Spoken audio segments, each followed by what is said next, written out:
Oke, saudara, kita akan melanjutkan pembahasan kita dan kita masih berkenaan dengan bagaimana kita menghadapi presupposisi Arminianism. Kita sudah menanggapi presupposisi yang sebelum ini kita sudah tuntaskan, ya.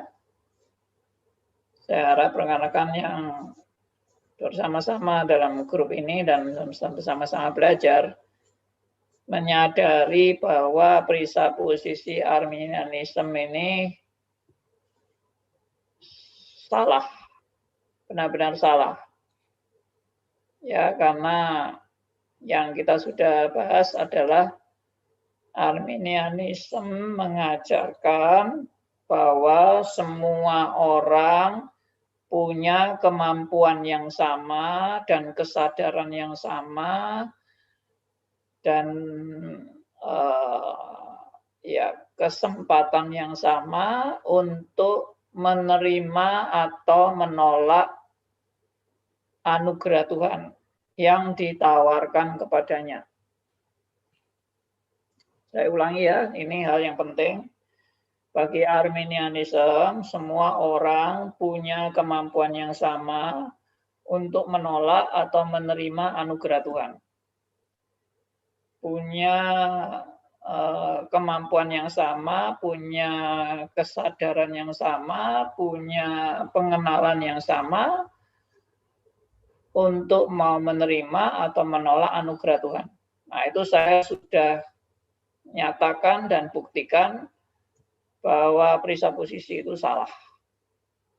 Kalau Anda merasa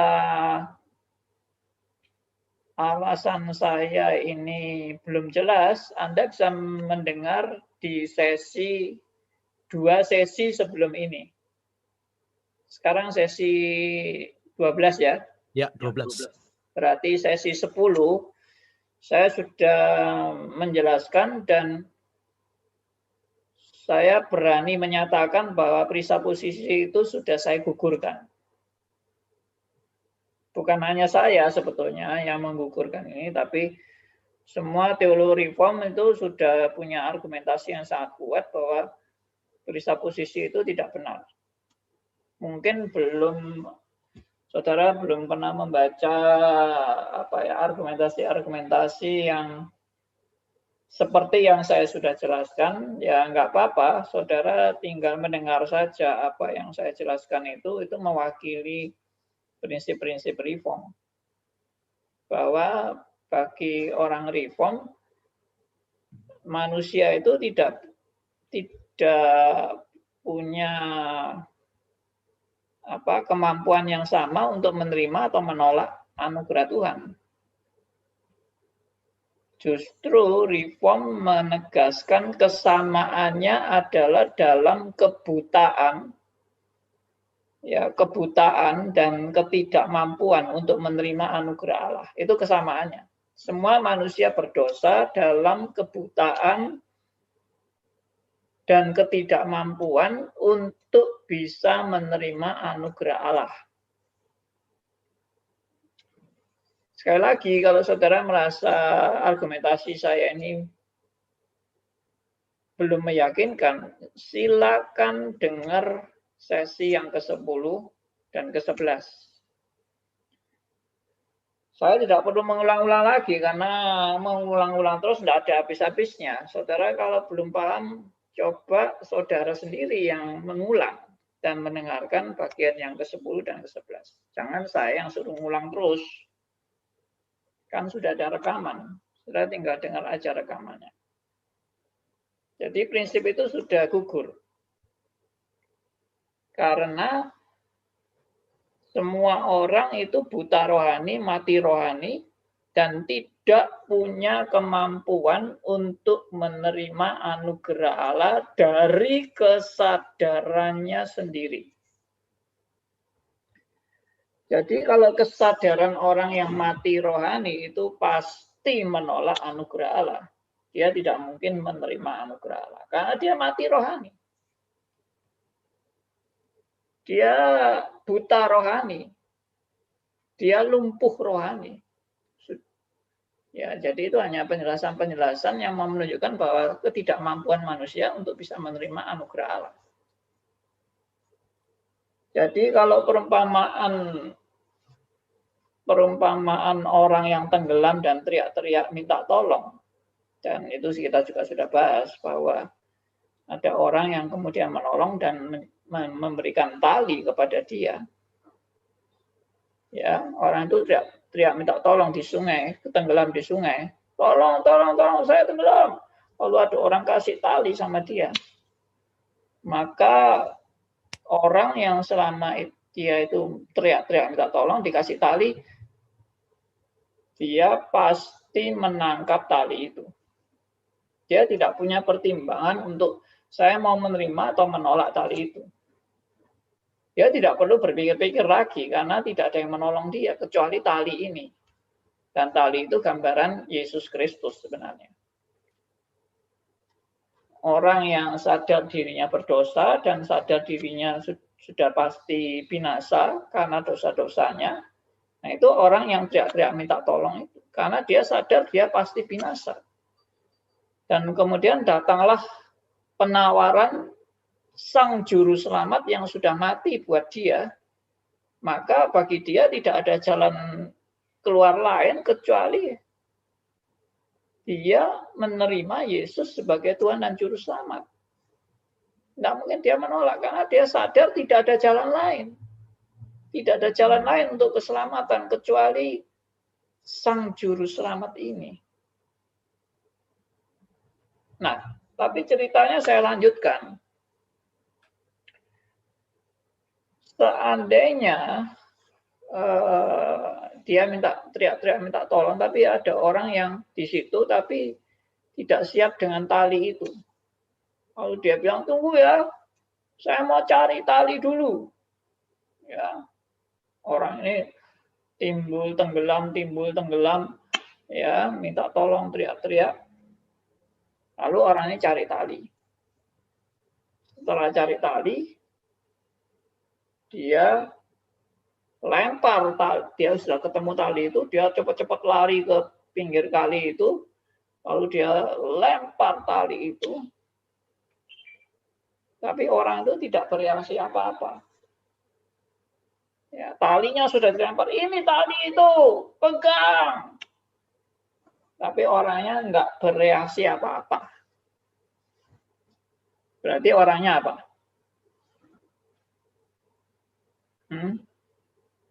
Kalau enggak bereaksi apa-apa, berarti orangnya apa? Sedang apa?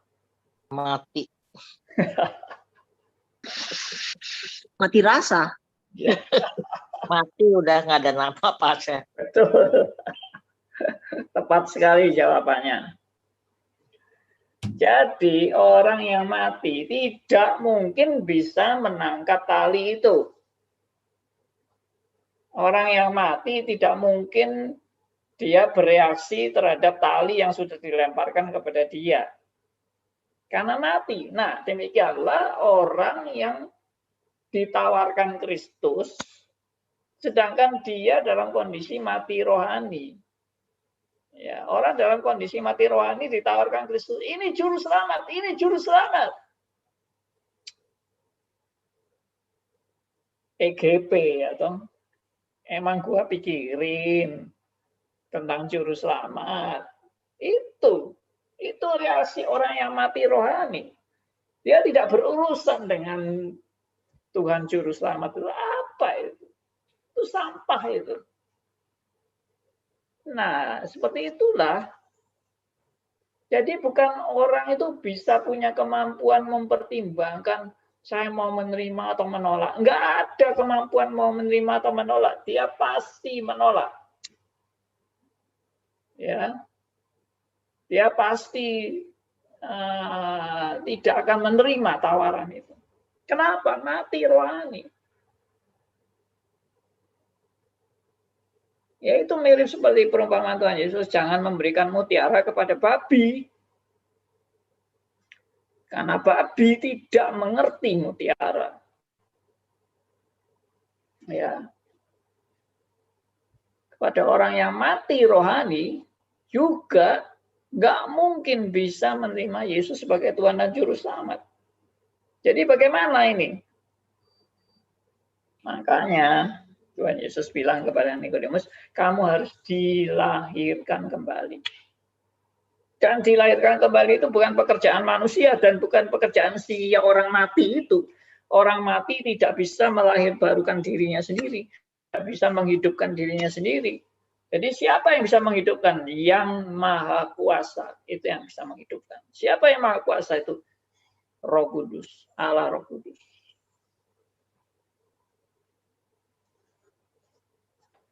Jadi ini sudah sangat-sangat jelas. Saya berharap saudara-saudara yang masih pegang Arminianisme cepat-cepat mau terima firman Tuhan yang saya beritakan ini. Bahwa memang manusia tidak mungkin punya kemampuan menerima Yesus sebagai Tuhan dan Juru Selamat selama dia buta rohani. Oke? Lalu saya mau lanjut sekarang. Jadi kalau demikian, orang bisa menerima Yesus sebagai Tuhan dan Juru Selamat itu karena Tuhan sudah terlebih dahulu bekerja dalam kehidupannya. Ya itu yang tadi saya katakan, Tuhan sudah melahirkan dia kembali, melahirkan kembali. Orang yang mati rohani ini sudah dilahirkan kembali sehingga dia disadarkan, dia dipulihkan, dia diinsyafkan, dia sadar dirinya orang berdosa, dia sadar dirinya pasti binasa, dia sadar bahwa tidak ada yang dapat menolong dia lagi, dan kemudian dia diperkenalkan Sang Juru Selamat, satu-satunya yang bisa menolong dia dan mengangkat dia dari lumpur dosa. Itulah Allah yang menjadi manusia, dan itulah Yesus Kristus. Sehingga dengan kesadaran yang dipulihkan ini oleh Roh Kudus, dia tercelik mata rohaninya dan dia mau menerima Yesus sebagai Tuhan dan Juru Selamat pribadinya. Dengan kata lain, saudara-saudara,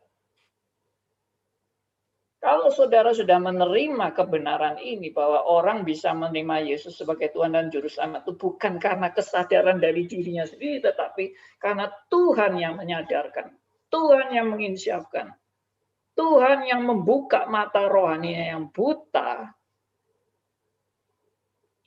Maka dengan kata lain, untuk bisa menerima Yesus sebagai Tuhan dan Juru Selamat, saya membutuhkan anugerah Allah. Saya ulangi, untuk bisa menerima Yesus sebagai Tuhan dan Juru Selamat, saya membutuhkan anugerah Allah. Dan itu bukan muncul dari kesadaran saya sendiri. Aslinya bukan dari saya. Tapi Tuhan yang membuka mata rohani saya, Tuhan yang menyadarkan saya, Tuhan yang menginsyafkan saya, sehingga pada saat saya diinsyafkan, saya disadarkan, saya dipulihkan mata rohani saya, maka saya tidak mungkin bisa menolak anugerah Allah itu. Nah, mungkin pada saat saya sadar benar-benar akan keberadaan saya sebagai orang berdosa dan nasibnya pasti binasa dan tidak ada penolong lain kecuali Sang Juru Selamat itu, maka saya tidak mungkin menolak anugerah Allah itu. Sekali lagi, untuk bisa menerima Sang Juru Selamat, saya membutuhkan anugerah. Dan kalau Allah sudah memberikan anugerah untuk bisa menerima dia, maka saya tidak mungkin akan membuang anugerah itu. Itu persis seperti kalau orang yang tenggelam itu dihidupkan, lalu dia sadar dirinya sedang tenggelam, lalu dia teriak-teriak lagi, tolong, tolong, saya mau tenggelam, tolong, tolong, lalu dikasih tali. Nih ya tali itu. Dia sudah sadar, dirinya terancam, dia mau tenggelam, dia mau mati, dikasih tali, tidak ada kemungkinan lain untuk dia mau tidak mau menerima tali itu. Tidak mungkin dia menolak tali itu. Bagi orang yang sadar dirinya tenggelam, bagi orang yang sadar dirinya akan terancam mati dan dia teriak-teriak minta tolong dan tidak ada pengharapan lain kecuali pegang tali itu, maka tidak ada kemungkinan dia akan menolak tali itu. Bagi orang yang sudah dicelikkan mata rohaninya mengenal Yesus sebagai Tuhan dan Juru Selamat, tidak ada kemungkinan dia menolak Yesus sebagai Tuhan dan Juru Selamat. Bagi yang sudah dicelikkan dan yang disadarkan. Ya, ini hal yang amat sangat penting. Dan ini sudah masuk kepada presupposisi selanjutnya dan selanjutnya.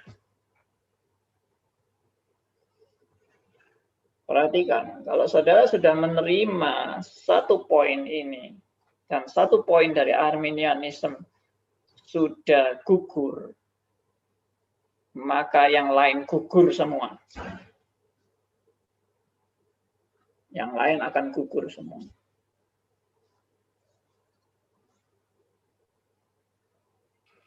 Nah, sekarang berikutnya.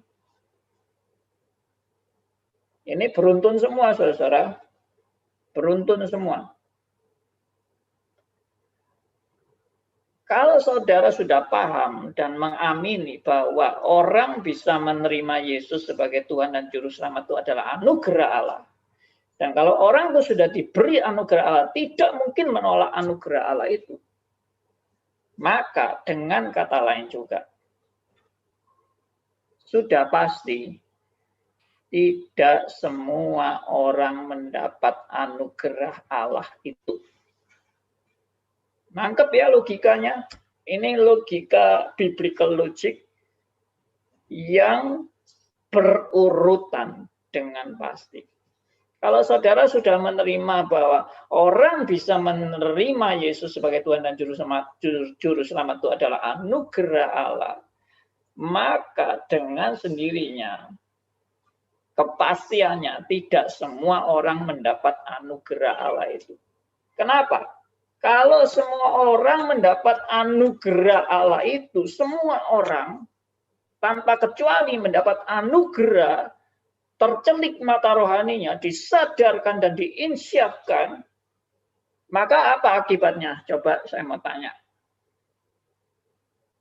Kalau semua orang dapat anugerah yang sama, akibatnya apa? Nggak perlu penginjilan lagi, Pak.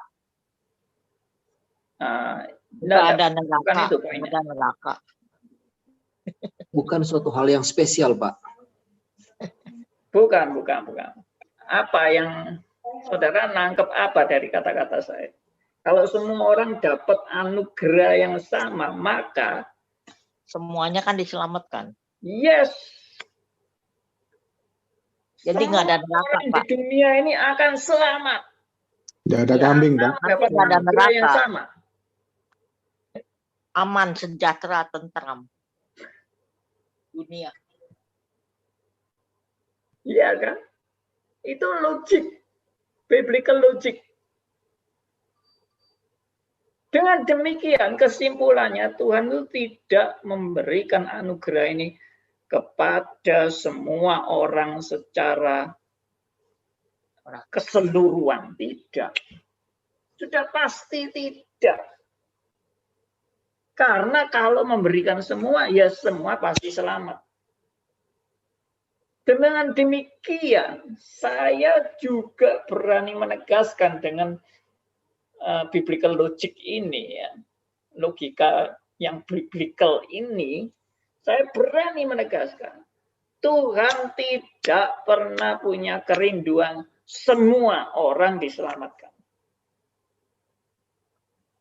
Maaf kalau saya mungkin agak kasar dalam hal ini. Saya sudah nggak ada tedeng aling-aling sekarang. Ya, karena apa saya katakan Tuhan tidak punya kerinduan menyelamatkan semua orang? Karena Tuhan itu tidak mungkin merindukan yang dia tahu pasti tidak akan terjadi. Tuhan tahu pasti tidak akan terjadi semua orang diselamatkan. Karena memang dia hanya memberikan anugerah keselamatan itu kepada sebagian orang saja. Tapi dia merindukan semua orang selamat. Ya omong kosong dong. Itu namanya kontradiksi. Dia hanya memberikan anugerahnya kepada sebagian orang. Tapi dia merindukan semua orang selamat. Ya sama aja bohong dong.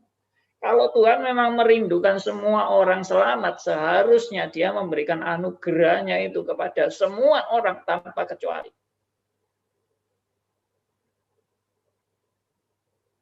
Ini baru biblical logic, saudara-saudara. Belum kita bahas tentang ayat-ayat. Nanti ada gilirannya bahas ayat-ayat itu. Tapi ini baru presupposisi.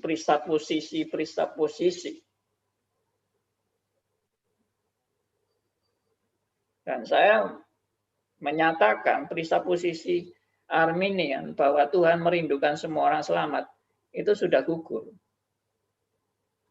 Karena dengan presupposisi tadi yang sebelumnya, yaitu orang bisa menerima anugerah keselamatan itu karena kesadaran yang Tuhan berikan. Dan ternyata Tuhan tidak memberikan kesadaran kepada semua orang.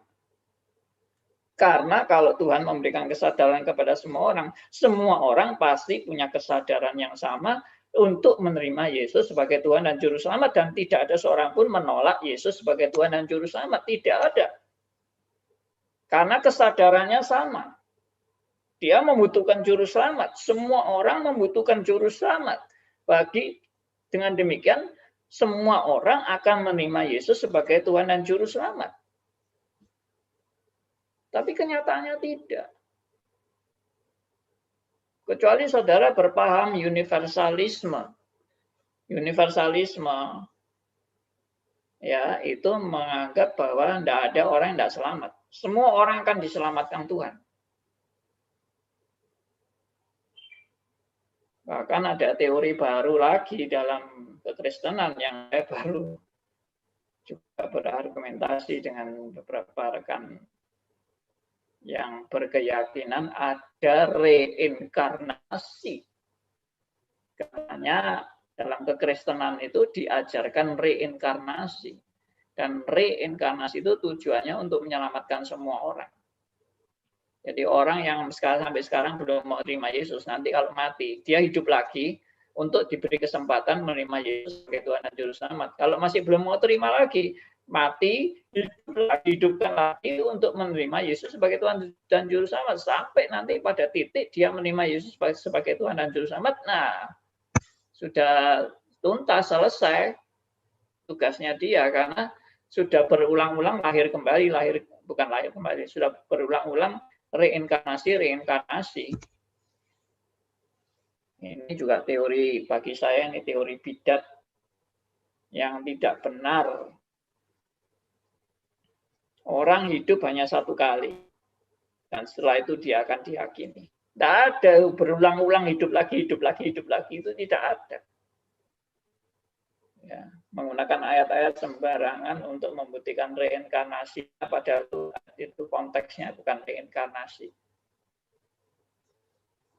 Oke, itu sedikit poin-poin penting yang saya paparkan tentang presupposisi Arminianisme. Saya belum bahas ayat-ayat, jadi saya hanya hari ini membahas tentang presupposisi ini.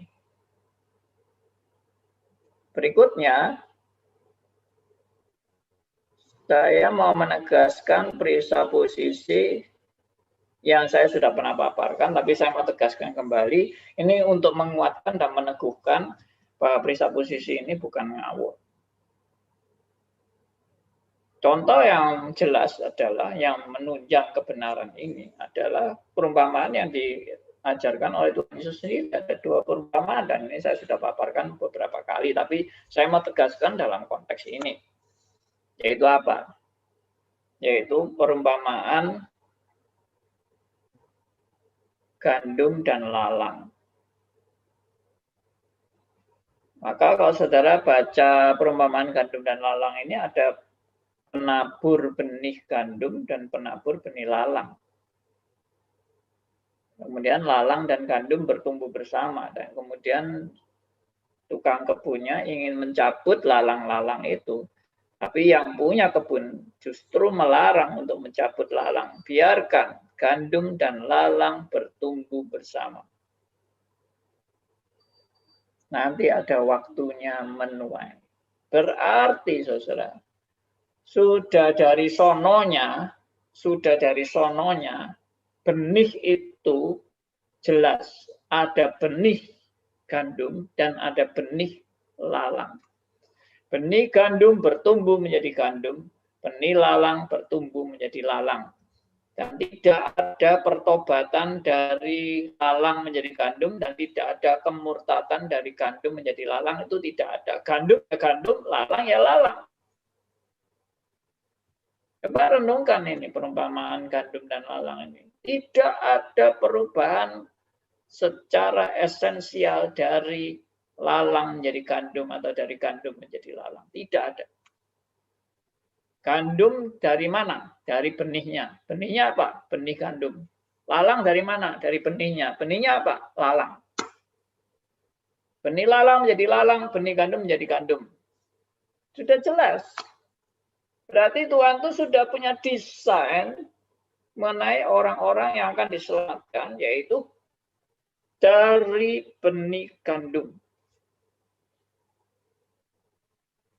Dan kalau lalang itu sudah tidak ada sama sekali berita keselamatan. Tapi kebenaran Alkitab ini tidak untuk kita menghakimi. Ini orang ini lalang, orang ini gandum. I don't know dalam hal itu. Kita tidak untuk menghakimi. Tapi untuk kita sadari bahwa Tuhan itu sudah mempersiapkan keselamatan bagi orang-orang yang sudah ditetapkan selamat. Tuhan sudah mempersiapkan keselamatan itu bagi gandum dan tidak bagi lalang. Tapi ini sekali lagi bukan untuk menghakimi ya. Karena kita tidak tahu siapa gandum, siapa lalang, itu bukan urusan kita. Tapi yang pasti Tuhan itu sudah mempersiapkan keselamatan bagi gandum. Oke, saya harap jelas. Kemudian perumpamaan yang berikutnya yaitu domba dan kambing. Hal ini juga menunjukkan bahwa sudah dari asalnya domba ya domba, kambing ya kambing, dan tidak pernah ada perubahan kambing menjadi domba dan domba menjadi kambing. Tidak ada. Dan Tuhan juga sudah menyatakan sejak awalnya Allah itu mempersiapkan gembala yang baik bagi domba-dombanya. Allah mempersiapkan dan mendatangkan gembala yang baik ini bagi domba-dombanya. Dan tidak bagi kambing-kambing. Jadi dari 2 perumpamaan ini pun juga sudah jelas. Sudah sejak awalnya Tuhan itu sudah mempersiapkan tentang keselamatan bagi gandum dan bagi domba. Tidak bagi kambing dan bagi lalang. Tidak. Anda tidak perlu, ini bukan saatnya kita nanti protes Tuhan itu adil atau tidak adil, Tuhan itu kok pilih-pilih kasih, atau Tuhan itu kenapa enggak pilih semua dan sebagainya. Nanti dulu itu jangan diutak-utik dulu. Tapi yang jelas Alkitab memaparkan kebenaran-kebenaran ini. Alkitab memaparkan kebenaran mengenai gandum dan lalang. Alkitab memaparkan kebenaran mengenai domba dan kambing.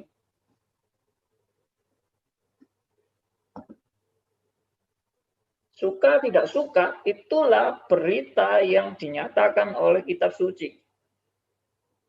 Mengenai penjelasannya nanti dulu. Maksudnya tadi mengenai argumentasi Tuhan itu adil, Tuhan itu kok pilih kasih, Tuhan itu kok kejam. Nanti dulu. Saya tidak mau bahas ini dulu. Tapi Anda dengan presupposisi ini, Anda tidak bisa menyangkali kenyataan yang dinyatakan oleh kitab suci mengenai benih, gandum, dan lalang, dan tentang domba dan kambing. Lalu tadi saya tambah juga dengan presupposisi bahwa Tuhan itu memberikan anugerah kepada orang pilihannya untuk disadarkan dan menerima Yesus sebagai Tuhan dan Juru Selamat. Itu anugerah yang diberikan Tuhan kepada orang pilihannya, dan anugerahnya itu tidak diberikan kepada semua orang tanpa kecuali, tidak, tetapi kepada orang-orang yang sudah dipersiapkan untuk diselamatkan. Oke, saya harap ini sangat jelas. Jadi tidak ada lagi argumentasi Tuhan mau memilih semua orang, Tuhan mau menyelamatkan semua orang, Tuhan merindukan semua orang diselamatkan. Ya, lalu kita terserah kepada kita yang memilih, kita yang menentukan, kita yang mau menolak atau mau menerima. Itu semua sudah tidak ada itu. Tidak ada itu argumentasi presupposisi Arminian seperti itu. Tidak ada di Alkitab. Jadi saya berani katakan, semua presupposisi Arminian tidak ada di Alkitab. Ya, maaf kalau ada yang mungkin yang marah atau enggak terima, tapi saya hanya mau memberitakan kebenaran Alkitab. Oke. Kalau Tuhan memang serius mau menyelamatkan semua orang, gampang kok. Seperti yang saya pernah bilang, ya buah pengetahuan yang baik dan jahat itu dicabut saja. Lalu ular mau menggoda Adam dan Hawa, disikat dulu ularnya, ya toh, kan beres. Lalu supaya tidak ada orang masuk neraka gimana? Ya nerakanya juga dimusnahkan, ya toh. Sehingga orang mau masuk neraka pun tidak ada tempatnya. Nerakanya nggak ada kok. Kenapa Tuhan buat neraka? Kalau Tuhan tidak ingin orang masuk neraka.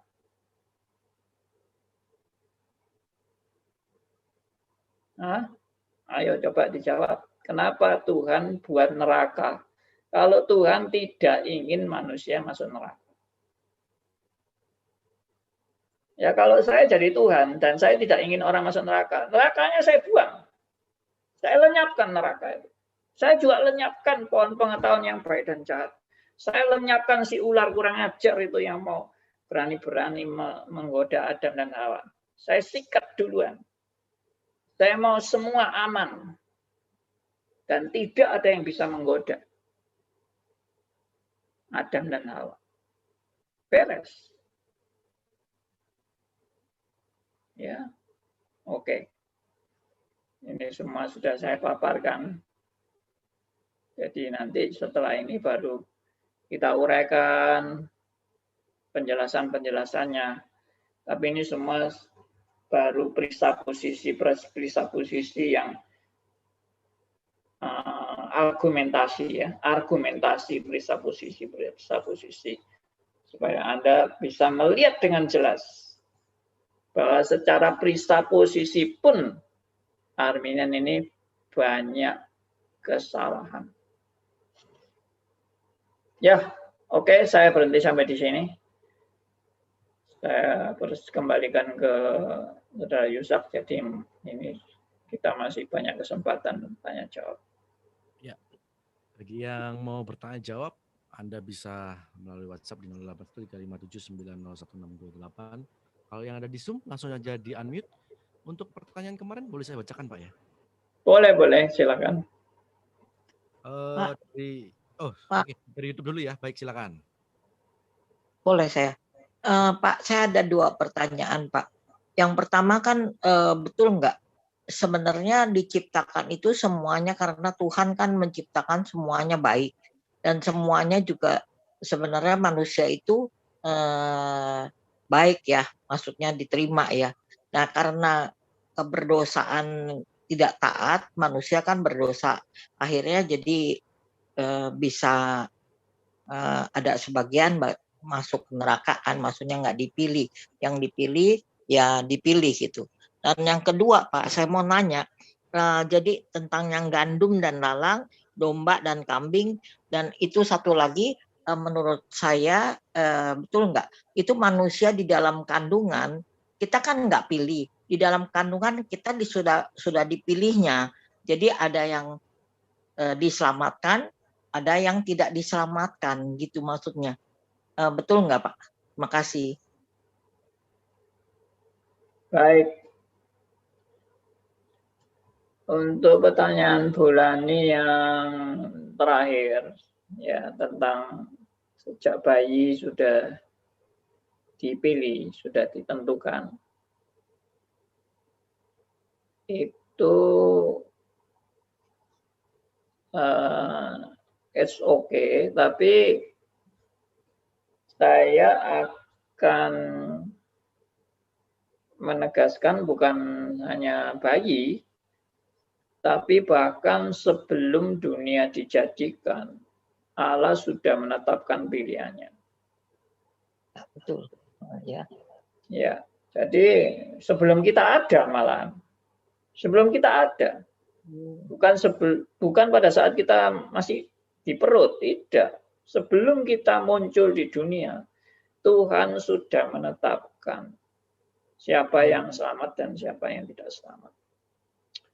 Dan ini memang kelihatannya kejam atau kelihatannya kok Tuhan tidak adil dan sebagainya, itu nanti aja kita bahas. Itu nanti dulu. Kita sekarang bahas presupposisi dulu. Bahwa Allah itu sudah memang menetapkan orang untuk selamat dan tidak selamat. Ya, dan itu sudah jelas karakteristiknya sebagai domba atau sebagai kambing. Ya. Cuma gini, ada orang yang kelihatannya begitu berbelas kasihan lalu ngomongnya gini, wah kalau gitu kan kasihan ya Pak orang yang sudah ditentukan jadi kambing. Kasihan ya Pak kalau orang itu sudah ditentukan jadi lalang. Dia mau berbuat baik pun tidak ada gunanya. Nah, ini orang-orang yang terlalu berbelas kasihan ya. Mungkin dia sangat humanis atau sangat berperasaan begitu sehingga rasanya dia kasihan sama orang-orang yang bakal masuk neraka ini. Tapi perlu saya kasih catatan kepada orang-orang yang suka kasihan-kasihan ini. Anda itu sebetulnya tidak perlu terlalu kasihan. Karena apa? Tuhan sudah pasti punya belas kasihan lebih daripada belas kasihannya saudara dan saya. Coba pikirkan itu. Belas kasihannya Tuhan jauh lebih besar dari belas kasihannya saudara. Saudara kok sepertinya mau sok berbelas kasihan lebih daripada Tuhan berbelas kasihan. Tuhan tuh kok kejam ya. Saya lebih berbelas kasihan loh daripada Tuhan berbelas kasihan. Ya tidak, pasti tidak. Tuhan itu pasti belas kasihannya lebih sempurna dari belas kasihan Anda kan. Nah, jadi seperti itu. Itu presupposisi yang bagi saya itu seolah-olah mau membela Tuhan dan lebih berbelas kasihan daripada Tuhan, itu jelas nggak benar. Kita percayalah bahwa Tuhan itu sudah punya belas kasihan yang sangat sempurna. Jadi kalau Tuhan itu sudah menetapkan orang ini binasa, ini hidup kekal, sudah tidak usah diragukan penetapan Allah itu. Lalu bilang gini, lah kalau orang sudah ditetapkan binasa, ya sudah, buat apa dia berbuat baik? Ya dia rugi dong berbuat baik. Ya lebih baik jadi orang jahat aja semuanya. Ya toh masuk neraka. Nah ini juga pikirannya ini terlalu terjebak pada apa itu ya istilahnya, pragmatisme atau bagaimana. Begini pemikirannya, orang yang ditetapkan binasa itu identik dengan orang yang tidak mendapat anugerah Tuhan. Dan orang yang tidak mendapat anugerah Tuhan itu bukan orang yang merindukan kebenaran yang sejati. Sekali lagi saya tegaskan, orang yang tidak mendapat anugerah Tuhan adalah orang yang tidak pernah merindukan kebenaran yang sejati dalam hidupnya. Maka orang-orang yang tidak mendapat anugerah Tuhan ini ya akan binasa dalam kebutaannya. Orang-orang seperti ini adalah orang-orang yang justru tidak pernah merindukan kebenaran yang sejati. Orang-orang seperti ini akan mendirikan kebenarannya sendiri dan enjoy, menikmati kebenarannya sendiri. Itulah mereka yang tidak mendapat bagian dalam anugerah Tuhan, alias dia dalam kebutaan rohani, dia menikmati kedagingannya. Jadi tidak benar kalau ilustrasinya misalnya orang ini merindukan sekali kebenaran yang sejati, tetapi gara-gara Tuhan tidak memilih dia, maka dia mati dalam kerinduan ingin bertemu dengan Tuhan, tapi Tuhan sudah menetapkan dia binasa, jadi dia binasa dalam kerinduannya mencari Tuhan. Omong kosong itu tidak pernah ada. Orang yang tidak pernah dipilih Tuhan atau tidak pernah mendapat anugerah Tuhan, orang itu tidak pernah merindukan kebenaran yang sejati. Dia selalu ingin mendirikan kebenarannya sendiri, alias dia menikmati kebenaran-kebenaran palsu. Dia mau mendirikan kebenarannya sendiri, bukan kebenaran sejati yang dia betul-betul rindukan. Yaitu poinnya di situ. Mungkin ada yang masih belum saya jawab tadi ya. Dari Pak, yang nomor satu Pak, kan kita semua Tuhan kan menciptakan semuanya baik dan semuanya dia semua baik dan semuanya kan dia sayang ya Pak. Tapi kan Bapak tadi bilang sudah merencanakan ada neraka dan ada surga. Ya. Nah, saya bingung. Itu kan berdosanya emang kami diri sendiri yang berdosa kan, bukannya dari Tuhan. Tapi dia maunya semua orang tidak binasa, maksudnya semua orang baik, semua orang tidak binasa. Nah, itu karena kita lalai, kita tidak mau taat dan kita mau meninggalkan dia, jadi kita berdosa. Tapi kok Tuhan sudah tahu ya Pak, bahwa itu dia sudah ada siapkan neraka. Ya Pak. Jadi sebelum ada kekalahan, jadi sudah ada neraka dan surga gitu ya, pilih ya. Sudah dipersiapkan. Jadi begini, pada waktu Adam dan Hawa diciptakan, memang belum ada keturunan, belum terjadi keturunan yang keturunan yang arahnya kepada kebinasaan itu belum ada, karena memang Adam dan Hawa belum punya keturunan. Ya. Tapi bakal keturunan Adam dan Hawa itu jelas sudah ada keturunan yang menuju pada kebinasaan dan ada keturunan yang menuju pada keselamatan yang sejati. Itu sudah ada dalam penetapan Allah meskipun Adam dan Hawa belum jatuh dalam dosa waktu itu. Jadi sebenarnya kalau mau diomong to the point-nya adalah kejatuhan Adam dan Hawa adalah dalam rangka menggenapi rencana Allah tentang gandum dan lalang dan domba dan kambing. Justru kalau Adam dan Hawa tidak jatuh, ya kan tidak pernah ada gandum lalang dan tidak pernah ada kambing domba. Maka penetapan jelas itu dalam penetapan Allah kambing domba dan lalang gandum ini di dalam penetapan Allah. Maka Adam dan Hawa memang harus mengalami kejatuhan dalam rangka penggenapan rencana Allah itu. Dan sebetulnya poinnya bukan di situ. Poinnya adalah kedatangan Kristus.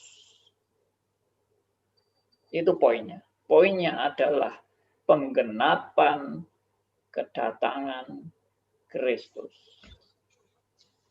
Jadi kalau saudara hanya sibuk dengan urusan binasa tidak binasa, sibuk dengan urusan kambing domba, ya sibuk dengan orang pilihan dan bukan pilihan, sebetulnya itu bukan poinnya. Poinnya adalah salib Kristus. Itu menyatakan Yohanes 3 ayat 16, karena begitu besar kasih Allah akan dunia ini sehingga Dia mengaruniakan anaknya yang tunggal supaya barang siapa yang percaya kepadanya tidak binasa melainkan peroleh hidup yang kekal. Ini baru dipahami pada saat orang jatuh dalam dosa dan dia disadarkan dan diinsyafkan. Inilah kasih Allah yang luar biasa itu, yang mau berkorban dan menyerahkan nyawanya bagi domba-dombanya. Nah, ini tidak mungkin akan terjadi kalau Adam dan Hawa tidak jatuh dalam dosa. Ya, oke, itu penjelasan saya. Andi. Silakan Pak Martin. Silakan Pak Martin. Masuk sebentar ke masalah ini Pak. Diselamatkan nggak? Diselamatkan Pak ya. Jumlah orang yang diselamatkan adalah sejumlah dengan malaikat yang jatuh. Gimana Pak statementnya? Dalam hal ini saya tidak pernah mempelajari mengenai jumlah. Jadi ya sorry aja saya tidak tahu. Dan saya rasa tidak ada yang tahu berapa jumlah orang yang diselamatkan. Apakah itu sama dengan jumlah malaikat yang jumlah malaikat yang jatuh? Coba diulangi, Martin. Jumlah orang yang dipilih diselamatkan oleh Tuhan adalah sejumlah dengan malaikat yang jatuh. Jadi orang-orang yang diselamatkan oleh Tuhan, dipilih oleh Tuhan, menggantikan jumlah daripada malaikat-malaikat yang hilang di kerajaan surga. Itu ada ayatnya enggak itu? Wah, ini saya dengar dari penjelasannya Pak Tong itu Pak. Ya, I don't know. Aku enggak pernah belajar itu. Tanya saksi Yehova Pak Martin. Katanya dia yang tahu, jadi yang saksi Yehova yang diselamatkan, kalau kita enggak, jadi dia tahu jumlahnya. Saya diinjilin sama saksi Yehova, teman sendiri gembongnya. Jadi saya nggak masuk surga, jadi dia udah tahu jumlahnya. Kalau nggak salah yang berapa ya, 666 apa 444 gitu. 144.000 kalau nggak salah. Iya, iya lupa ada 44-nya. Udah lupa. Saya bilang ya nggak apa-apa kalau saya nggak diselamatkan sama kamu. Saya diselamatkan sama Tuhan Yesus. Saya diselamatkan sama Tuhan Yesus. Kamu kan teman baik di dunia aja. Tapi Masuk akal. di dunia kan kita teman, Pak. Nanti di surga kan beda. Surganya beda dia sama saya. Jadi ya udah nggak ketemu. Pak Andi, Ya, Pak Pramana, silakan. itu bagaimana penjelasan mengenai banyak yang dipilih, banyak yang dipanggil, sedikit yang dipilih. Itu penjelasannya bagaimana, Pak? Oke, good. Ya. Banyak yang dipanggil, sedikit yang dipilih. Ini menunjukkan justru bahwa orang-orang yang dipanggil itu adalah panggilan secara umum. Ya, panggilan secara umum. Itu namanya external calling atau general calling. Panggilan secara umum. Jadi misalnya begini, orang-orang KKR, pengkhotbah itu teriak-teriak, siapa yang mau percaya kepada Yesus? Angkat tangan, maju ke depan, misalnya. Nah, itu namanya external calling. Tapi ada yang namanya internal calling. Internal calling itu adalah panggilan secara internal. Dan itu sama dengan effective calling. Ya. Effective calling. Maksudnya, internal calling atau effective calling ini adalah panggilan yang khusus bagi orang pilihan. Sedangkan panggilan umum itu hanya ya suara yang diberitakan secara umum aja. Bisa melalui televisi, bisa melalui buku, bisa melalui Alkitab, bisa melalui KKR dan sebagainya, bisa melalui sekarang YouTube, melalui Zoom, melalui apa, semua itu panggilan umum. Tapi orang-orang yang betul-betul mengalami kelahiran baru, mengalami pertobatan, mengalami dan menerima Yesus sebagai Tuhan dan Juru Selamat pribadi, diubahkan oleh Roh Kudus dari hari ke hari. Nah, itu orang-orang yang mengalami internal calling atau effective calling. Ya, dan itulah orang-orang yang dipilih. Jadi banyak yang dipanggil itu umum, sedikit yang dipilih itu menunjukkan Tuhan yang bekerja dan Tuhan yang memberikan anugerahnya kepada orang-orang pilihan, dan memang tidak banyak. Yang dipilih itu tidak banyak. Cuma jumlahnya berapa? I don't know. Dan saya tidak mau tahu itu. Bagi saya itu tidak ada urusan. Mau jumlahnya berapa kek. I don't know. Karena itu bukan urusan kita lah. Mau ngurus jumlah itu. Ya kan? Semua itu dalam anugerah Tuhan saja. Itu. Demikian Pak Pramana. Jadi kalau dipanggil itu berarti masih orang yang di luar Kristus ya? Belum, jadi masih mati rohani? Begitu, Orang yang dipanggil secara umum bisa dua macam orang. Bisa yang mati rohani, bisa yang sudah dipersiapkan sebelumnya. Sudah dicelikkan mata rohaninya. Nah, kalau yang dicelikkan mata rohaninya itu pasti nyetrum. Waktu dipanggil itu, langsung klop gitu loh. Langsung dia meresponi anugerah itu dengan segala kesungguhan hatinya karena dia sudah dicelikkan mata rohaninya. Tapi bagi orang yang mati rohani dipanggil-panggil gitu, ya mungkin ada yang ikut-ikutan, ikut karena emosi, tapi dia belum punya ini pertobatan yang sejati. Dia belum ada pertobatan yang sejati. Orang seperti ini ya hanya emosi-emosi aja begitu. Ya begitu Pak. Tanya Pak. Ya Pak Aryo. Yang dipanggil dan yang dipilih itu sama dengan wahyu umum, wahyu khusus, anugerah umum, anugerah khusus, dipilih. Suaranya kok putus-putus. Ini. Oke. Apakah yang dipanggil dan yang dipilih itu identik dengan wahyu umum, wahyu khusus, atau anugerah umum, anugerah khusus? Apakah itu ada berkaitan? Ya, sangat berkaitan. Jadi wahyu umum itu wahyu untuk semua orang, sedangkan wahyu khusus itu wahyu yang berkaitan dengan keselamatan. Anugerah umum juga adalah anugerah untuk semua orang, sedangkan anugerah khusus adalah anugerah yang berkaitan dengan keselamatan. Jadi dalam hal ini sangat berkaitan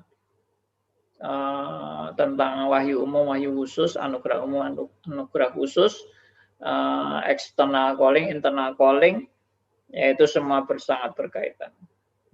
Tapi mungkin kalau anugerah umum, anugerah khusus itu berkaitan dengan, bisa juga berkaitan dengan kehidupan sehari-hari, ya, orang yang bukan Kristen pun dapat anugerah umum. Bahkan dia bisa menjadi orang yang pandai, orang yang mendapat karunia yang tidak seperti orang pada umumnya, bisa juga seperti itu. Jadi itu anugerah umum. Ya. Kalau wahyu umum itu orang bisa memahami keindahan atau bisa mengagumi keindahan ciptaan Allah. Nah, itu namanya wahyu umum. Gitu.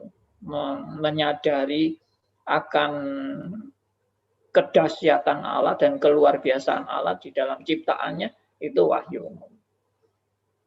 Ya, oke. Sambungannya lagi, Pak. Reinkarnasi berulang-ulang tadi, yang Bapak ceritakan tadi itu, apa sama dengan atau searah dengan api penyucian? Kalau misi belum resik, terus dibakar terus sampai api, itu barangkali. Supaya selamat. Intinya mau selamatnya itu arah sama apa enggak? Enggak sama.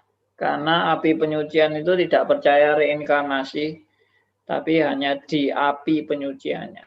Tapi kalau reinkarnasi itu bisa hidup lagi. Maksudnya hidup lagi itu hidup jadi bayi lagi, terus sampai besar lagi. Nanti mau terima Yesus sebagai Tuhan dan Juru Selamat atau enggak. Nanti kalau belum terima, mati lagi. Nanti hidup jadi bayi lagi gitu. Itu reinkarnasi. Dan itu maksudnya sama, Pak. Maksud tujuannya sama. Supaya orang selamat kabeh. Itu. Maksud tujuannya yang sama. Iya. Corone lain. Tapi di dalam, kalau enggak salah ya, purgatorinya orang Katolik itu, yang masuk api penyucian itu hanya orang yang akan diselamatkan. Sedangkan yang tidak diselamatkan sudah masuk api neraka, bukan api penyucian. Oh ya, lain dong itu. Oke. Selamat malam Pak Andi. Selamat malam. Andi. Selamat malam Pak Sony. Ya, boleh tanya Pak? Boleh Pak Sony. Oke, tadi kalau penjelasan Pak Andi kan dari Calvin bahwa semua itu sudah ditetapkan Tuhan, baik itu keselamatan orang maupun ya kehidupan orang-orang percayalah kehidupannya. Nah, berarti apakah dari pandangan sudut Calvin, apakah kita percaya mengenai takdir atau nasib itu, Pak? Kalau memang itu sudah ditetapkan Tuhan sejak dunia dijadikan orang-orang yang akan diselamatkan maupun kehidupan orang-orang yang diselamatkan itu, apakah berarti sejak dari pandangan Calvin berarti kita mempercayai adanya suatu takdir atau nasib, ya semua itu sudah dari sana. Apakah begitu, Pak? Mohon penjelasannya. Oke, baik sekali pertanyaannya. Jadi dari ajaran Calvinism atau ajaran Reform tidak mempercayai takdir atau nasib. Karena takdir atau nasib ini sudah boleh dikata membunuh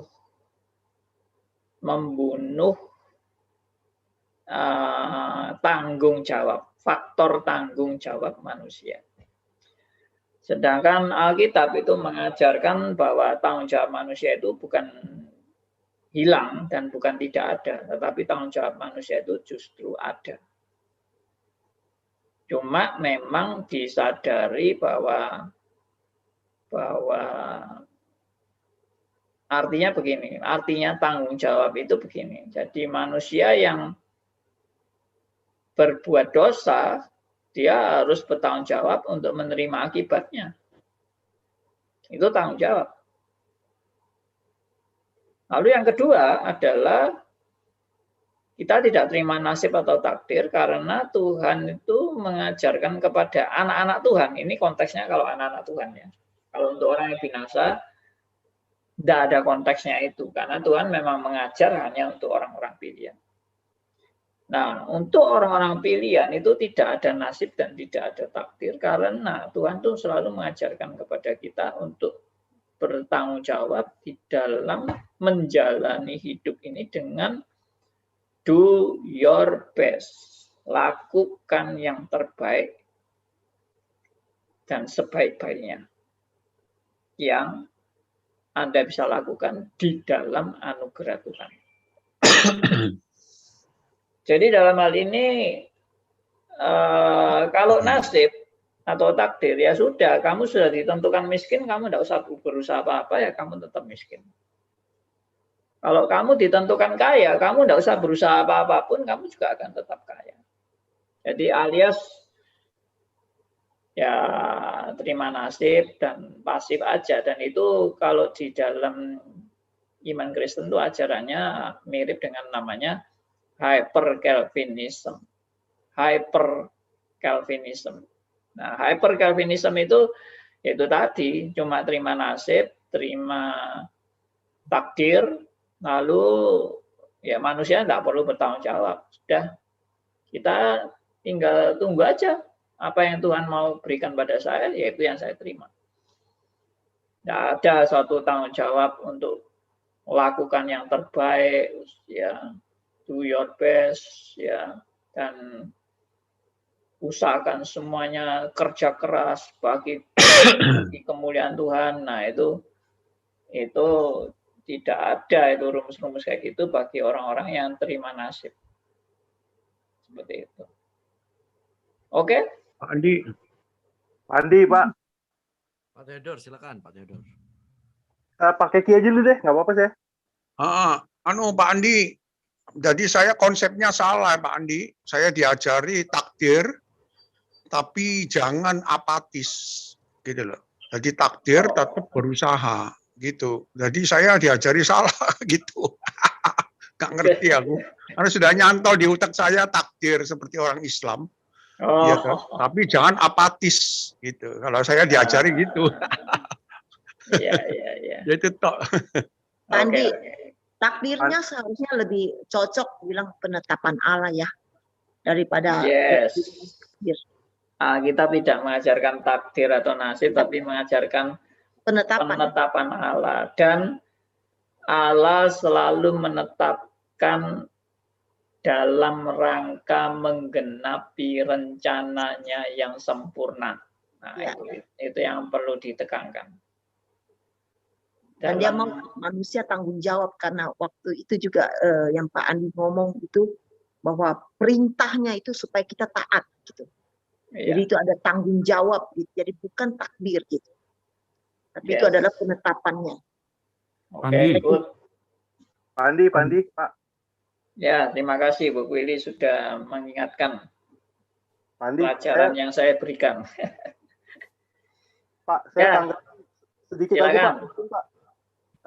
Masih kaitan dengan ini Pak, kaum pilihan dengan anugerah umum. Ya, Konteksnya mungkin keluarga gitu Pak. Misalkan bapaknya Kristen, anaknya juga Kristen gitu. Ya sepertinya hal-hal seperti itu cukup menarik juga Pak untuk dipikirkan gitu Pak ya. Ya ternyata tidak tentu dia yang lahir Kristen gitu, bapaknya Kristen itu mungkin kaum pilihan gitu Pak. Saya kepikiran itu sih Pak ya. Jadi Pak, saya itu aja Pak. Makasih Pak ya. Ini pertanyaan Pak Theodor hampir sama seperti yang di YouTube Pak dari Melania Jan. Orang yang sudah ditetapkan untuk selamat berarti belum tentu anak cucunya yang juga ditetapkan untuk selamat ya Pak. Oh iya, karena keselamatan itu tidak melalui keturunan. Tidak ada jaminan keturunan. Jadi kalau bapaknya selamat, anaknya pasti selamat juga tidak dijamin. Bapaknya tidak selamat, anaknya juga tidak selamat, tidak dijamin. Karena bisa bapaknya tidak selamat, anaknya selamat. Ya, jadi semua pilihan Tuhan itu tidak ada rumus. Kalau keluarga begini, pasti anaknya selamat. Keluarga begini, pasti anaknya tidak selamat. Tidak ada itu. Selamat atau tidak selamat itu adalah pribadi, dan itu adalah penetapan Allah. Dan penetapan Allah juga mengarahkan orang untuk mengambil keputusan secara pribadi. Bukan mengambil keputusan untuk nunut dengan orang tuanya, nunut dengan keluarganya. Enggak ada keselamatan nunut, itu enggak ada ya. Semua itu adalah pribadi, keputusan pribadi. Pak, kalau udah penetapan Tuhan Pak dari awalnya Pak, kenapa kita masih ada PI untuk penginjilan gitu loh? Ya, oke. Good question. Saya mau tegaskan, penetapan Allah bagi orang yang diselamatkan adalah juga ditetapkan keselamatannya melalui penginjilan. Ya, jadi dia ditetapkan selamat, tapi bukan otomatis selamat. Selamatnya dia itu melalui pemberitaan Injil, dan pemberitaan Injil itu bisa melalui orang yang memberitakan Injil, bisa melalui televisi, mungkin bisa melalui Alkitab yang dia temukan, bisa melalui KKR, bisa melalui teman, bisa melalui apapun 1001 macam. Di dalam penetapan Allah itu untuk menggenapi dia bertemu dengan Yesus sebagai Tuhan dan Juru Selamat. Jadi sarananya bisa 1001 macam. Karena itu penginjilan sebetulnya, kenapa kita punya pengharapan dalam penginjilan? Justru karena ada orang yang dalam penetapan untuk diselamatkan. Kalau tidak ada orang yang dalam penetapan diselamatkan, penginjilan justru tidak ada gunanya. Ya, tetapi siapa yang ditetapkan, siapa yang tidak ditetapkan, I don't know. Pokoknya penginjilan itu sedapat mungkin ada kesempatan kita beritakan kebenaran itu kepada orang-orang yang Tuhan perhadapkan kepada kita. Kita injili dia, kita beritakan kepada dia mengenai nanti dia selamat atau tidak. Itu adalah kasih karunia Allah. Ya, jadi tetap penginjilan perlu. Ada orang bilang kalau sudah ditetapkan penginjilan tidak ada gunanya, sudah biarin aja karena sudah ditetapkan. Tidak. Ditetapkan selamat, tapi juga ditetapkan selamat melalui penginjilan, melalui orang-orang yang Tuhan pakai untuk memberitakan kabar baik.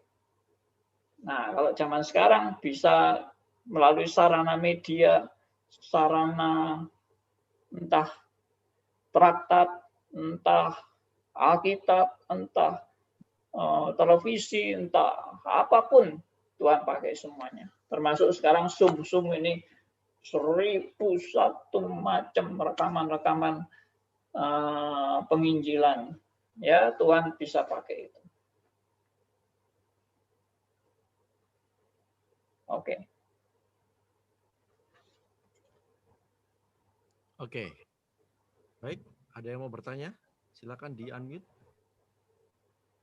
Izin bertanya, Ya. Pak Andi Halim. Silakan Pak Parningotan. Tadi di penjelasan awal Bapak telah memberikan pernyataan bahwa Tuhan memberi anugerah kepada orang pilihannya untuk diselamatkan. Tidak semua orang mendapatkan anugerah tersebut. Di beberapa hari yang lalu itu saya baca beberapa artikel yang mengatakan bahwa Arminianisme itu berpegang pada prinsip keselamatan yang bersyarat. Nah, yang menjadi pertanyaannya, dalam pengajaran Calvinisme, apakah keselamatan itu bersyarat juga atau bagaimana? Terima kasih. Baik. Ya, pertanyaan bagus. Apakah dalam Calvinism itu juga ada ajaran keselamatan bersyarat? Nah, saya mau menyoroti dulu arti keselamatan bersyarat menurut Arminianism. Jadi menurut Arminianism, Tuhan itu memang menyediakan keselamatan bagi semua orang, tapi tidak otomatis semua orang yang disediakan keselamatan itu akan menerima keselamatan begitu saja karena harus memenuhi persyaratan.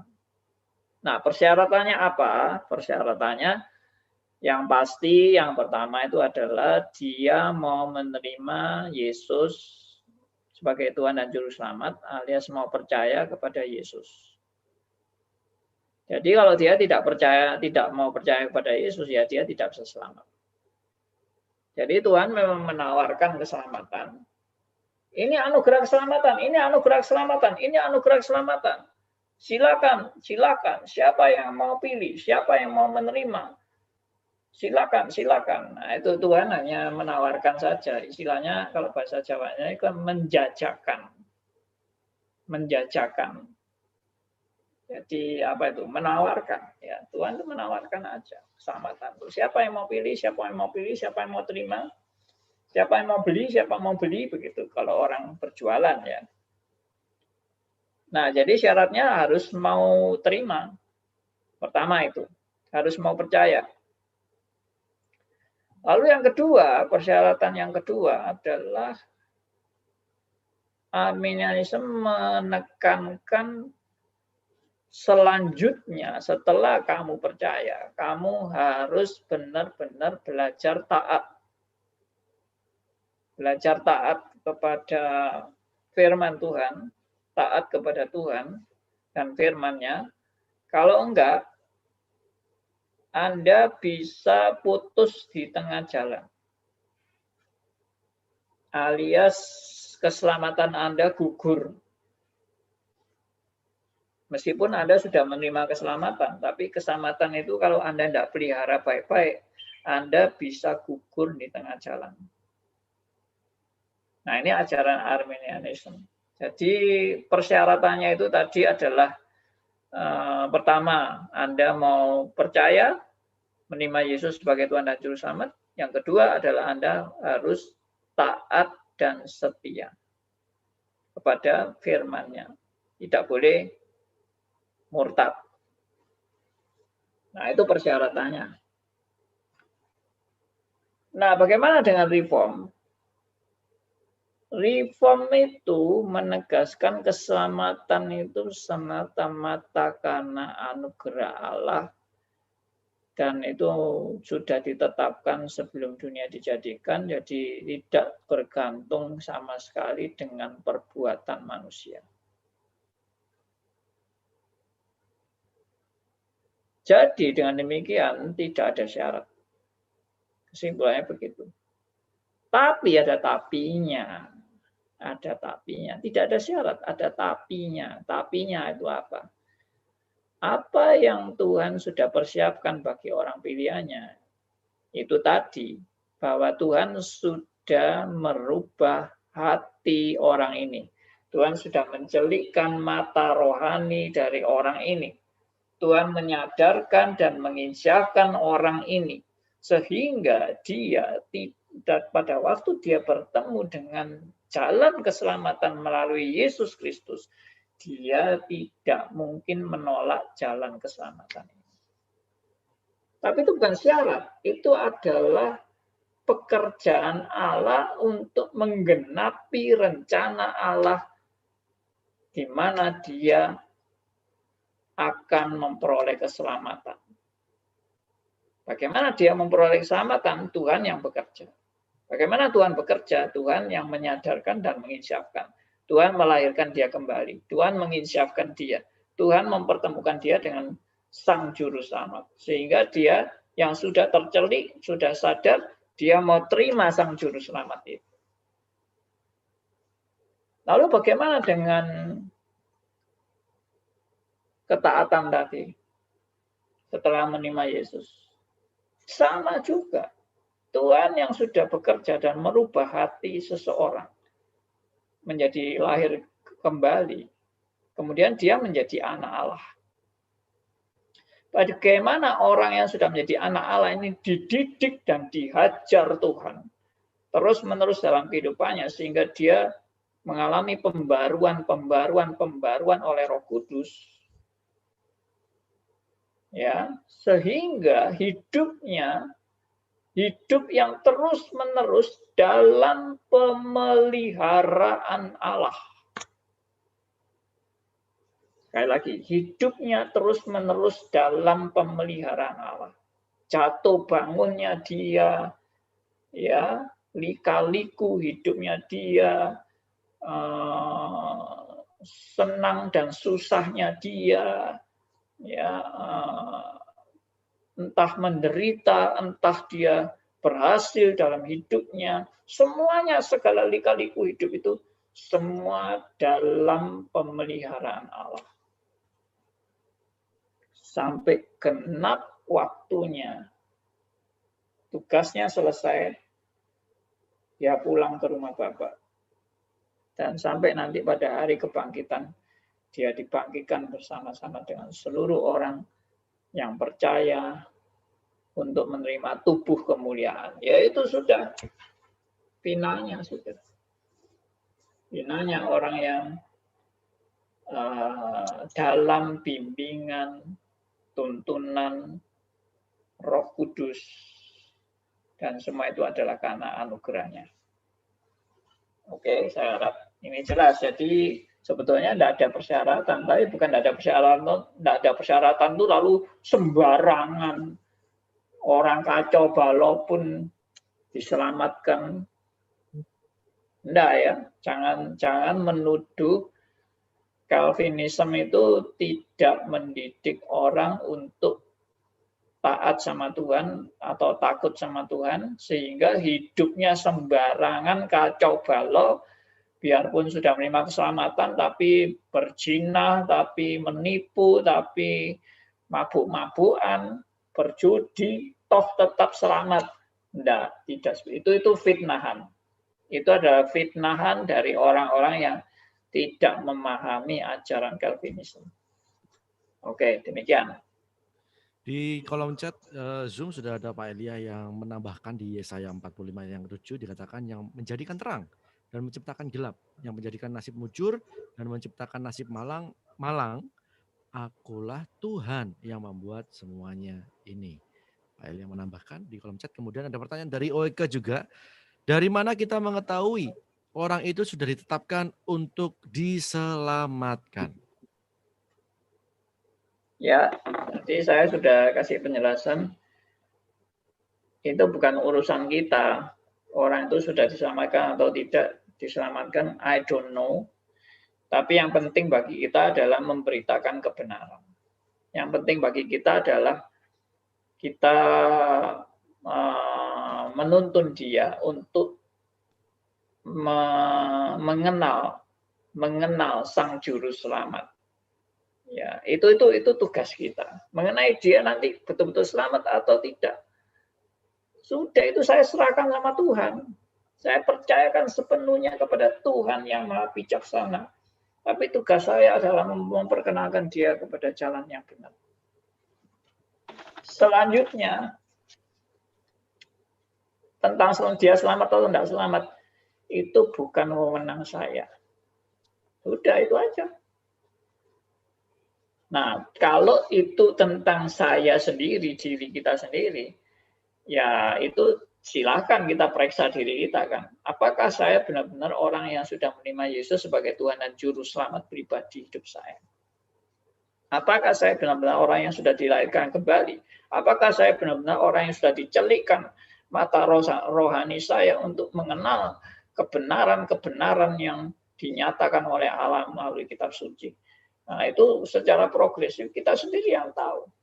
Saya percaya orang yang sudah benar-benar di dalam pimpinan Roh Kudus, dia sendiri tahu bagaimana Tuhan bekerja merubah hidupnya, Tuhan bekerja menjelikan mata rohaninya dia, Tuhan bekerja membuat dia punya kerinduan yang sungguh-sungguh untuk bertumbuh dalam kebenaran demi kebenaran. Ya, itu yang tahu dirinya sendiri. Tapi ada juga orang yang nggak tahu. Dia sudah diselamatkan oleh Tuhan, tapi dia tetap nggak tahu kalau dia sudah diselamatkan. Itu juga karena kurang pengetahuan Alkitab. Ya, ada banyak orang-orang yang karena tidak belajar Alkitab baik-baik sehingga tidak mengerti. Saya ini sudah selamat atau belum? Ya, belajar Alkitab baik-baik. Makanya itu kalau seperti itu namanya belajar mengenai keyakinan dan kepastian keselamatan. Nah, itu ada pelajaran tersendiri itu di doktrin keselamatan tentang keyakinan dan kepastian keselamatan. Demikian jawaban saya. Oke. Andi, Ya, itu yang tadi pertanyaan Pak siapa yang tadi yang keselamatan itu. Nah, saya mau nanya lagi Pak, mereka udah ini secara manusia ya, mereka bilangnya Kristen, sudah ke gereja, sudah kemana. Nah, betul nggak kalau yang betul-betul yang sudah diselamatkan, yang dipilih, itu pasti dia diubah dengan kuasa Roh Kudus sehingga tadinya umpamanya kami tuh orang berdosa, yang berzina, yang merampok, yang korupsi, akhirnya berubah. Itu berubah maksudnya yang kehidupan yang lama, jadi kita ke kehidupan yang baru, maksudnya lahir baru.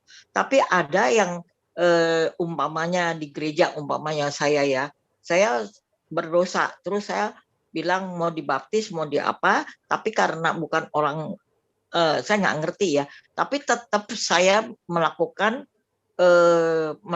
kehidupan sehari-hari itu yang berdosa, maksudnya tetap saya umpamanya pelacur, jadi saya pelacur tetap, tapi ya ke gereja gitu. Terus kalau tetap saya mencuri ya mencuri gitu. Itu ada dua kemungkinan saya ini Pak ya, tetap dia percaya Tuhan, katanya mulut bibirnya sih bilangnya percaya Tuhan gitu.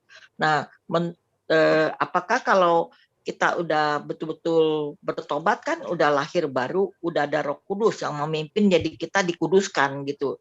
Ya dikuduskan maksudnya berubah gitu. Itu Pak, yang dua macam orang itu gimana Pak? Terima kasih. Ya.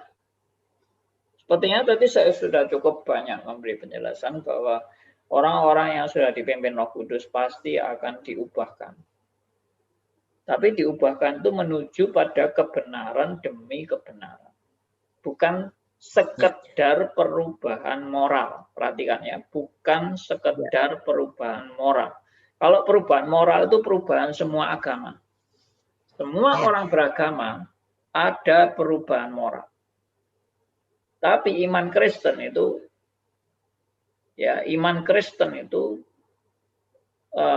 poinnya bukan perubahan moral, tapi relasi yang benar dengan Allah. Bagaimana berelasi yang benar dengan Allah. Dan bagaimana Roh Kudus membimbing dia, memberi pencerahan dia untuk mengenal kebenaran demi kebenaran yang sesuai dengan kitab suci. Bukan sekedar perubahan moral. Kalau sekedar perubahan moral, itu semua agama mengajarkan hal tentang perubahan moral. Ya, saya harap jelas ini. Itu nanti bisa dilihat dari pelajaran-pelajaran saya di Katekismus Heidelberg dan di tentang pencobaan. Saya juga mengajarkan tentang Itu bagaimana perubahan yang oleh pimpinan Roh Kudus, bukan perubahan perilaku. Kalau perubahan perilaku itu bisa diprogramkan atau bisa istilahnya bahasa Jawanya disetel, ya, bisa diatur oleh manusia kalau perubahan perilaku. Tapi ini perubahan dalam relasi yang benar dengan Allah. Itu pasti pekerjaan Roh Kudus, itu bukan pekerjaan manusia. Ya, itulah penekanan saya, Bu Lani. Ya. Oke, sudah jam 9 ini ya. Saya serahkan pada Yusuf. Ya, tadi saya lihat ada yang mau bergabung. Terakhir, Pak Elia ya. Ya, sedikit saja. Ini Pak, saya tunggu-tunggu dari tadi. Sedikit saja Pak Andi dan teman-teman. Saya pikir nasib itu adalah antropomorfis karena pembahasan dalam bahasa manusia. Poinnya yang saya sudah chat di Yesaya berapa itu Pak Yusak? Yesaya 45 itu 7. Ya, itu adalah bahasa manusia gitu ya. Jadi itu pun Yesaya 45 ayat 7 itu adalah penetapan Tuhan juga, balik-baliknya ke sana gitu loh. Thank you. Ya. Oke, terima kasih. Oke, terima kasih. Kita masih akan terus melanjutkan juga perbicaraan kita Pak ya di Senin depan. Yes. Ya, di obrolan santai di jam yang sama, di jam 7.30 sampai jam 9 malam waktu Indonesia bagian Barat. Dan terima kasih untuk Pak Andi yang sudah mengajarkan pada kita bisa belajar, tapi tidak untuk menjudge untuk golongan tertentu, tetapi kita masih diberi kesempatan dan anugerah untuk belajar bersama. Ya. Terima kasih Pak Andi Halim, kita akan tutup dalam doa, silakan Pak. Ya, saya persilakan Yusak yang pimpin dalam doa. Baik. Terima kasih Tuhan atas kasih-Mu. Di malam hari ini kami percaya bahwa atas anugerah-Mu saja kalau kami bisa mendengarkan pengajaran dan kami bisa belajar untuk mengerti Tuhan apa yang dikatakan firman Tuhan sehingga kami bisa menerapkan dan juga mengerti secara sadar dan juga mematuhi apa yang Tuhan sudah perintahkan untuk setiap kami dan juga kami belajar untuk melakukannya dalam setiap kehidupan kami. Terima kasih untuk Pak Andi Halim yang sudah memberikan ajaran ini. Tuhan selalu lindungi, jagai, beri terus kesehatan agar kami bisa terus menikmati pembelajaran-pembelajaran yang selalu baru dan di-refresh. Terima kasih atas segala anugerah yang sudah kau berikan kepada kami. Dalam nama Tuhan Yesus kami berdoa dan mengucap syukur. Amin.